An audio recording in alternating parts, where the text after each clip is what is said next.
galera, meu nome é Bruna e eu sou bolsista do projeto ProEnsino da UFES. No vídeo de hoje a gente vai estudar as principais características das articulações sinoviais, mas antes de tudo a gente precisa relembrar o conceito de uma articulação. O termo articulação serve para designar a conexão entre quaisquer partes rígidas do esqueleto, quer seja entre dois ou mais ossos, como entre os ossos do crânio, quer seja entre um osso e uma cartilagem, como na articulação entre as costelas e as cartilagens costais, ou ainda entre cartilagens, como vemos nessa imagem entre as cartilagens da laringe. Em um conceito ainda mais amplo, também devemos incluir a junção entre os dentes e o osso alveolar. Detalhes sobre essa articulação vocês verão no vídeo produzido pela Gabriele. É só clicar no link que aparece aqui na tela. Didaticamente, as articulações são classificadas de acordo com o tecido que está interposto entre as peças articulares. Assim, temos três tipos de articulações. As articulações fibrosas, cujo tecido interposto entre as peças articulares é o tecido conjuntivo fibroso. Em sua maioria estão presentes no crânio. As articulações cartilagíneas, cujo tecido interposto entre as peças articulares é o tecido cartilagíneo, como acontece entre os ossos do quadril. E, por fim, as articulações sinoviais, que se caracterizam pela presença de um líquido, a sinóvia, que está entre as peças que se articulam. Agora que já revisamos o conceito de articulação, vamos ver mais detalhes do assunto da nossa aula de hoje, que são as articulações sinoviais. As articulações sinoviais formam um grupo mais numeroso e complexo de articulações, uma vez que possuem uma série de elementos anatômicos. Vamos ver quais são esses elementos e as suas principais características? Começaremos pela cápsula articular, que é uma espécie de invólucro para a articulação sinovial. Ao envolver a articulação, a cápsula articular forma a cavidade articular, que abriga a sinóvia. A cápsula articular possui duas membranas, uma externa, denominada de membrana fibrosa, e que vemos em cinza azulado na imagem, e uma interna, a membrana sinovial, representada na cor laranja. A membrana fibrosa também auxilia na união dos ossos, restringindo o movimento articular. Já a membrana interna da cápsula articular, a membrana sinovial, tem a função de produzir a sinóvia.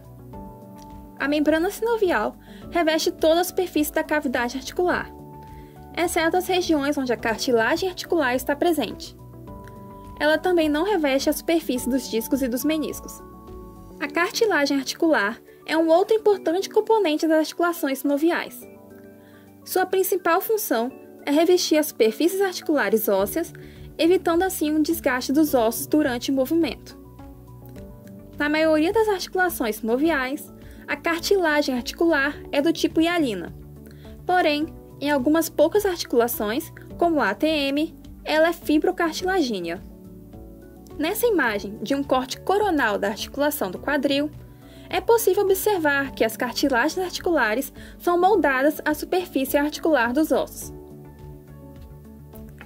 A espessura da cartilagem articular está na dependência da força ao qual está sujeita a articulação, e também dos movimentos nela realizados, mas em geral ela é relativamente fina. Observe na imagem que nas faces ósseas convexas a cartilagem articular é mais espessa, sendo que aí ela é mais espessa no centro do que na periferia. Nas faces côncavas é o contrário. A cartilagem articular é mais delgada no centro e mais espessa na periferia. Nessa imagem, uma artroscopia de um joelho, vemos a cartilagem articular da epífise distal do fêmur e a cartilagem articular da epífise proximal da tíbia.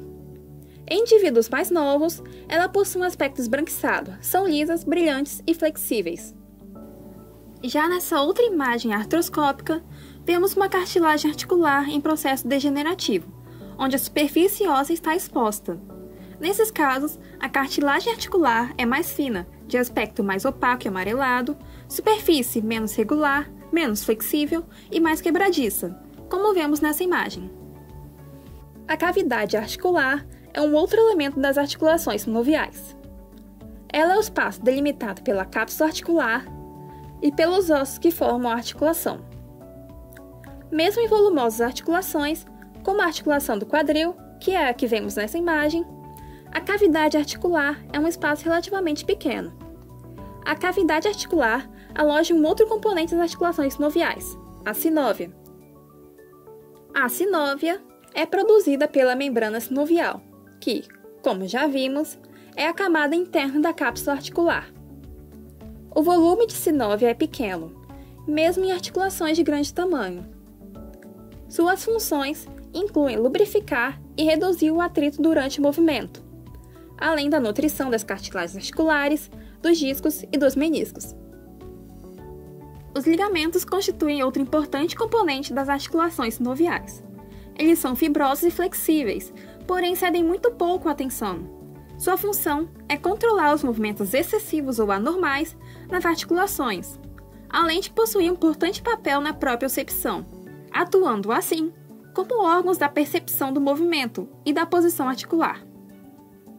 Os ligamentos, de acordo com sua localização, são classificados em 3 tipos.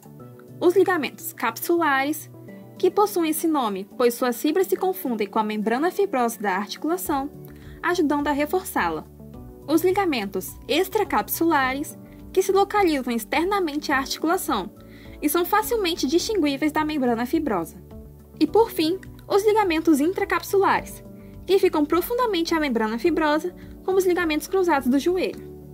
Atenção a esses ligamentos, pois apesar de serem intracapsulares, eles estão localizados entre a membrana fibrosa e a membrana sinovial, e assim fora da cavidade articular, como vemos nesse corte transversal do joelho. As articulações sinoviais ainda possuem alguns elementos que estão presentes apenas em algumas articulações, e por isso eles são denominados de elementos acessórios. Em geral, eles são fibrocartilagíneos e têm a principal função de melhorar a adaptação entre os ossos. Temos o lábio articular, presente na articulação do ombro, os meniscos, presentes apenas na articulação do joelho, e os discos, presentes, por exemplo, na articulação temporomandibular. Os discos e os meniscos também ajudam a reduzir o impacto da pressão durante os movimentos, funcionando assim como amortecedores. Vamos revisar os principais elementos das articulações sinoviais? A cápsula articular, com seus 2 componentes, a membrana fibrosa e a membrana sinovial, a cartilagem articular, a cavidade articular, a sinóvia e os ligamentos, que vemos nessa imagem da articulação do joelho. As articulações sinoviais podem ser classificadas de acordo com a sua morfologia, ou seja, de acordo com a forma das superfícies que se articulam. Nem sempre há um consenso entre os autores, mas aqui vamos classificá-las em 7 tipos. Para facilitar, associe o nome à forma desses esquemas, que são semelhantes à morfologia das superfícies articulares dos ossos que se articulam. Vamos começar pelas articulações planas. Nesse tipo, as superfícies que se articulam são aplainadas, como na articulação sacroiliaca. As articulações planas permitem apenas discretos deslizamentos entre os ossos, e por isso não possuem um eixo de movimento. A próxima é a do tipo gínglimo, que se assemelha em sua função a uma dobradiça. Um bom exemplo é a articulação talo-crural entre os ossos da perna e o talos. Nessa vista lateral, é possível notar que há um encaixe de uma superfície côncava em outra convexa. Os movimentos executados nas articulações do tipo gínglimo são a flexão e a extensão. Como elas permitem movimento apenas em torno de um único eixo, funcionalmente elas são uniaxiais. Trocóidea, ou em pivô, é um tipo de articulação no qual uma superfície articular circular gira em torno de um anel ósseo-ligamentoso, como vemos nesse raio-x da região do cotovelo. Observe como a cabeça do rádio, que tem o formato circular, se encaixa na superfície côncava da ulna. Nessa outra imagem, de um corte axial de uma tomografia, é possível observar melhor a morfologia da articulação radioulnar proximal. As articulações do tipo trocóidea permitem apenas rotação em torno do próprio eixo, e por isso são uniaxiais. Na articulação condilar, há o encaixe de uma superfície côncava em uma outra convexa, porém com raios de curvatura bem diferentes. Um exemplo é a articulação metacarpo-falângica entre o metacarpo e a falange proximal dos dedos. Essa morfologia permite movimentos de flexão e extensão, adução e abdução, e por isso são funcionalmente biaxiais.